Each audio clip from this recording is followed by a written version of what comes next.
Hi folks, today we're going to make a miniature self-wicking container here for your little plants or plants that you're just starting off from seedling or root cuttings. And as you can see, I have a little bit amount of water here. This will probably last me about 3 to 4 days before I have to refill it. But this is an easy project to do that requires nothing out of pocket essentially, because this is the stuff that you found around the house. Now, what this will do is you put water down here and it's going to self-water from the bottom up. And there's only essentially 3 stuff that we need. And let's get to it. So the 3 supplies we need is a takeout container. You get these from Chinese takeout or from those ready-made food places like Stu Leonard's or those weigh by the pound container. And you can get these from this. A spent K-cup with the foil removed, obviously, and a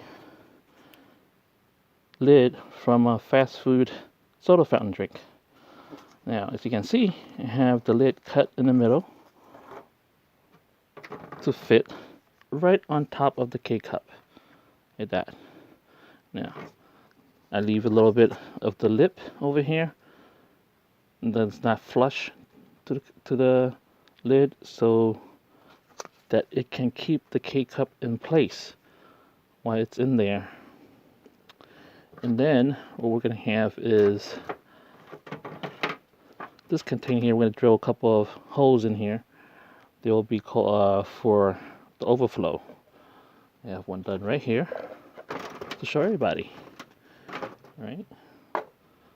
So I have a hole here and a hole here. Where does this hole go? We'll show you that in a little bit. But first, we need to drill holes on the K-cup. Holes everywhere.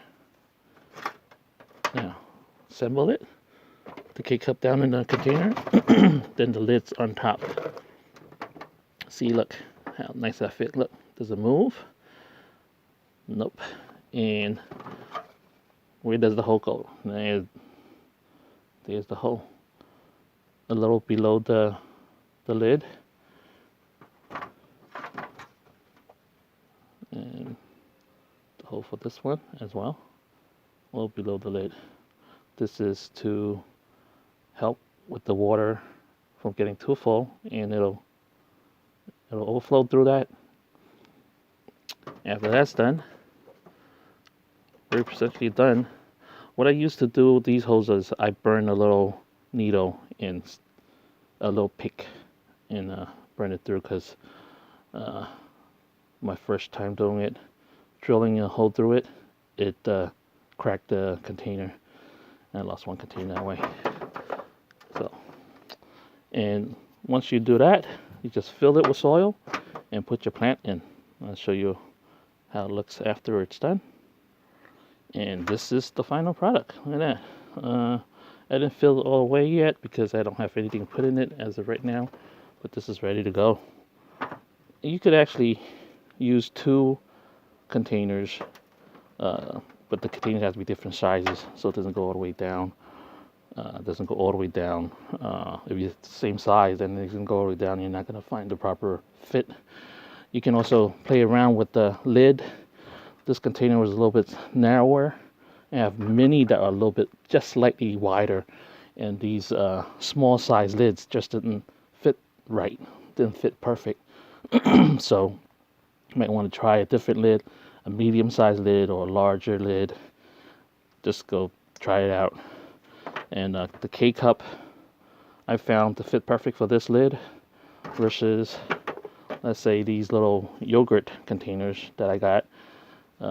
But find stuff around the house that will fit, and give it a try. Waste not, want not, right? And so this is a good way to reuse these containers and not just fill up our landfills.